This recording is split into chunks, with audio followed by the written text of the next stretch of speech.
ഈ ലോകം മുഴുവൻ അവൻ വെട്ടിപ്പിടിച്ചു. എന്തു നേടിയിട്ട് എന്തു പ്രയോജനം? സ്വന്തം ആത്മാവിനെ നഷ്ടപ്പെടുത്തിയവൻ. നീ നടക്കേണ്ട വഴി ഇതായിരുന്നില്ല. ഞാനത് കാണിച്ചു തന്നതാണ്. അളിയാ, വെട്ടവനെ പന്നി. ദൈവത്തിനെ ആശ്രയിക്കുന്നവൻ മാത്രമേ ശക്തി പ്രാപിക്കൂ. അവൻ കഴുകന്മാരെ പോലെ ചിറകടിച്ചു വരും. അച്ഛാ! നരകസർപ്പത്തിന്റെ തല തകർത്തവളായ പരിശുദ്ധ കന്യകെ, പിശാചിന്റെ സകല തന്ത്രങ്ങളിൽ നിന്നും മോചനം നേടുവാൻ എന്നെ സഹായിക്കണമേ. കർത്താവും രക്ഷകനുമായ ഈശോയെ സമ്പൂർണമായ സ്നേഹത്തിൽ സ്നേഹിക്കാൻ തുണയരുളണമേ.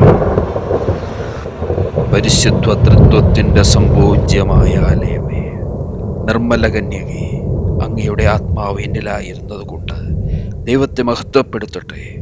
അങ്ങയുടെ രൂപി എന്നിലായിരുന്നത് കൊണ്ട് ദൈവത്തിൻ്റെ ആനന്ദം കൊള്ളട്ടെ. ഞാൻ അങ്ങയുടെ സുതനും മാംസം ധരിച്ച ജ്ഞാനവുമായി ഈശോയുടെ യഥാർത്ഥ ശിഷ്യനും അനുയായിയുമായി തീരട്ടെ. അങ്ങനെ അങ്ങയുടെ മാതൃകയും മാധ്യസ്ഥവും വഴി ഭൂമിയിൽ പിതാവിൻ്റെ പൂർണ്ണതയും സ്വർഗത്തിൽ അങ്ങയോടൊത്തുള്ള മഹത്വവും എനിക്ക് ലഭിക്കുമാറാകട്ടെ. ആമേൻ. അമലോദ്ഭവ കന്യകയെ, ദൈവസുതന്റെ പരിശുദ്ധവും നിർമ്മലവുമായ സക്രാരി, അങ്ങയുടെ ഉദരബലമായ ഈശോയെ ലോകരക്ഷയ്ക്കായി സമർപ്പിച്ചല്ലോ. ആമേൻ. The justice